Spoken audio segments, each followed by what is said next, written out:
¿Cómo están, queridos estudiantes? Espero se encuentren muy bien. Un abrazo fraterno a la distancia. Y en este bimestre nos ha tocado trabajar un libro bastante interesante, bastante complejo, bastante conmovedor, ¿sí? Bueno, aprovechando el tema pues de la cuarentena, de aislamiento social, no hay libro más pertinente, creo yo, para este tiempo.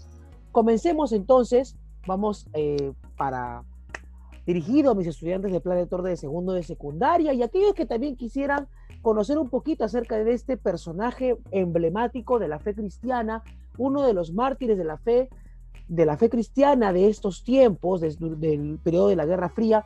Vamos a comentar en un momento. ¿Listo? A grosso modo, El amor vence, la vida de Richard Wurmbrand, ¿ok?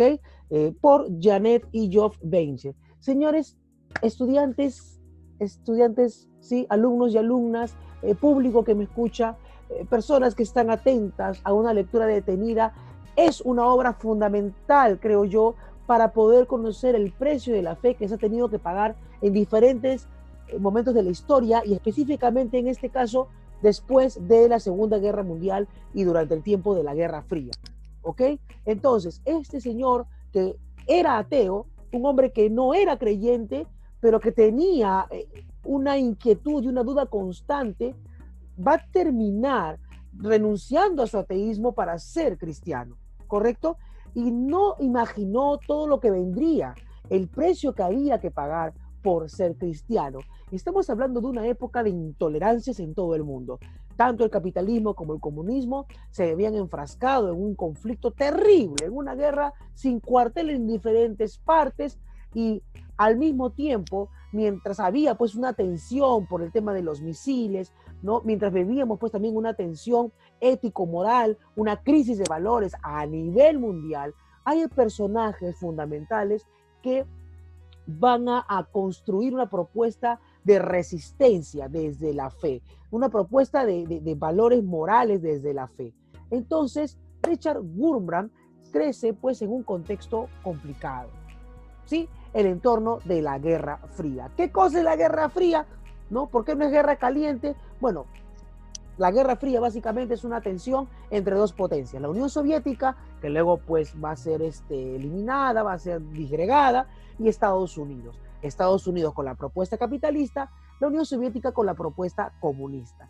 Termina la Primera Guerra Mundial y Alemania se parte en dos, simbólicamente a través del muro de Berlín, y esta separación también implica dos formas de percibir la realidad y el mundo muy distintas. La zona occidental, hay que reconocerlo, va a tener un desarrollo económico mucho mejor que la zona oriental. La Alemania del Este es una Alemania que tiene retraso económico, que tuvo un auge en un momento, pero luego la supresión de libertades, la falta de alimentos, las carencias van a ir minando esta Alemania, la Alemania, digamos, del Este, ¿no? Mientras que la Alemania de Occidente, tenemos que decirlo, tiene pues un desarrollo económico mucho mejor y conforme van pasando los años, vamos a observar que el capitalismo plantea alternativas ligadas a la libertad más coherentes que las propuestas de la Unión Soviética, ¿sí? Si bien la Unión Soviética tiene un auge al inicio, hay que decirlo, industrial, no va a poder sostener ese auge por sus propias oligarquías que va construyendo. Es decir, si bien la propuesta comunista tenía como intención abarcar a toda la comunidad humana, ¿no? Y una sociedad de igualdad de oportunidades, las jerarquías se seguían repitiendo a través del partido.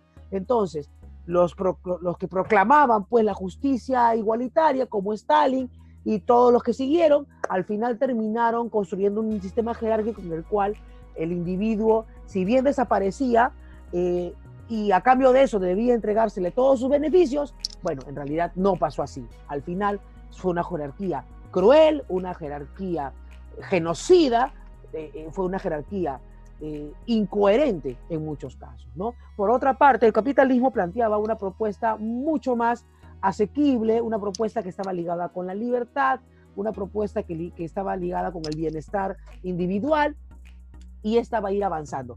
Ojo, también tuvo sus bemoles, no lo olvidemos, también tuvo sus bemoles. Woodstock es una reacción, por ejemplo, una reacción explosiva ante los errores también que había cometido pues Estados Unidos, por ejemplo, con el tema de Vietnam, ¿no? Hoy creo que más de un pensador podría decir que Vietnam fue algo que se pudo evitar, ¿correcto? Otros van a decir que no, otros van a decir que era necesario. La cuestión es que había una guerra fría, es decir, Unión Soviética y Estados Unidos no se atacaban directamente, se atacaban a través de otros países. Afganistán, por ejemplo, va a ser un campo de batalla, Vietnam es otro campo de batalla, y vamos a ver, Irán en su momento también otro campo de batalla, Irak otro campo de batalla. La Guerra Fría tiene que ver con que Estados Unidos y la Unión Soviética no pelean directamente, sino que un país, ¿no?, partido en dos, o dos países, uno recibe armas de un lado y otro recibe armas del otro.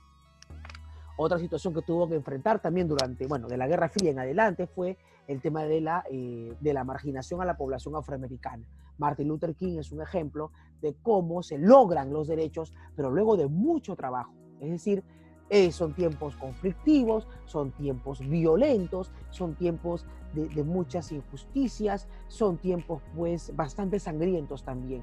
La Segunda Guerra Mundial terminó, pero comenzaba otra situación mucho más cruel.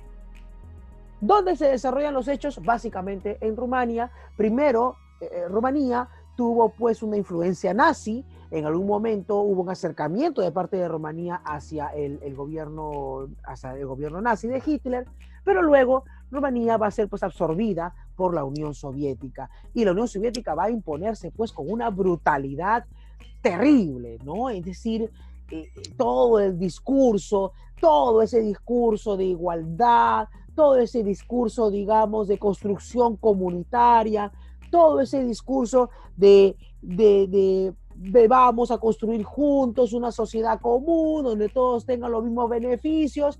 Bueno, no funcionó en Rumania, ¿ok?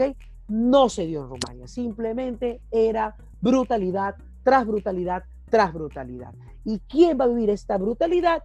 Nuestro personaje de la obra, ¿sí? Wurmbrand recibe pues un trato terrible, está caminando en un momento, lo llevan a la cárcel, él se pregunta qué cosa ha hecho. Bueno, simplemente lo que ha hecho es ser cristiano, simplemente por ser cristiano y por no pensar como otros pensaban. Básicamente no pensaban como un comunista, y esto le va a traer terribles secuelas a este señor, ¿no? Su esposa va a ser arrestada, obligada a hacer trabajos forzados. A Richard Wurmbrand lo van a torturar, lo van a flagelar, no le van a permitir ver a sus hijos, van a haber situaciones degradantes, no va a tener siquiera un lugar donde poner sus necesidades, lo van a querer obligar a que él confiese que no es cristiano. Entonces, esto es una lección muy dura. Es muy dura también para estos modelos que enarbolan de repente a veces temas de derechos humanos o enarbolan temas de igualdad social. Bueno, Richard Wurmbrand no se va a callar. Inclusive va a llegar al punto que le van a obligar a que no ore. Le van a decir que no ore, lo van a castigar por orar. Quiero que entiendan esta situación aquí en medio de la cuarentena. Imagínate que te obliguen a no querer creer, ¿no?, a renunciar a lo que más crees, ¿no? Y van a golpearlo para intentar que él deje de creer. Y en medio de ese contratiempo y en medio de esa lucha, él va a seguir creyendo. Él va a seguir creyendo. Los modelos políticos cometen barbaridades tras barbaridades, y se ensaña el gobierno rumano con este hombre, con su esposa, con su familia. Y sin embargo, en esta situación, él no va a dejar de creer, no va a dejar de luchar consigo mismo para mantenerse firme. Obras que son de su autoría: Cristo en las prisiones comunistas, Torturado por la causa de Cristo. Bueno, hay una serie de obras que él publicó. Sí, aquí tenemos una imagen de Richard Wurmbrand cuando estaba pues en la cárcel, y Mark y Satán también. Tenemos ahí una serie de publicaciones escritas por él, ligadas a él. Él va a ser liberado, van a volver a querer meterlo a la cárcel. Bueno, desgraciadamente, llega a entrar a la cárcel de nuevo. Las presiones políticas van a hacer de que él salga, pues, van a hacer que él salga, van a hacer que él se pueda retirar de la cárcel, y él no va a callar. Él no va a callar, va a hablar de todo lo que vivió. No puedo poner ahorita porque las imágenes son un poco fuertes, en donde él pues se desnuda de la cintura para arriba y empieza a mostrar todas las cicatrices que vivió, que sufrió, producto pues de las torturas. No volvió a caminar igual después. Entonces, con estas expresiones, los invito a leer el libro que nos convoca pues para este bimestre. Un libro extraordinario, un libro que recomiendo en esos tiempos, bueno, de pandemia, en esos tiempos de cuarentena. Si a veces nos quejamos porque no podemos salir, imagínate este hombre que lo golpeaban diariamente, lo torturaban diariamente, solamente por creer en lo que él creía. Básicamente, pues creía en Cristo. Los animo entonces a continuar con la lectura. Vamos a hablar en su momento de la Guerra Fría, vamos a hablar en su momento de las tensiones políticas, vamos a hablar de las brutalidades que cometieron estos gobernantes, como otros gobernantes más. En este caso me toca hablar de las barbaridades pues que el comunismo realizó también en algunos gobiernos. Bueno, y hay otros países más también en donde esta propuesta política terminó también cayendo en incoherencias, como toda propuesta política y sus limitaciones. Bueno, ahí les dejo el libro, los animo a seguir investigando y a poder documentarse al respecto. Que les vaya muy bien, consíganlo, es una excelente publicación, se las recomiendo a quienes desean pues educarse en la lectura a través de testimonios fehacientes y reales como los mártires de Cristo. Un datito más, aquí ya en el cierre, la iglesia subterránea fue liderada por él. ¿Correcto? Muy bien. Eso sería todo. Que les vaya muy bien, disfruten de la lectura y recuerden que la lectura nos lleva a hacernos una serie de preguntas después. Nos vemos.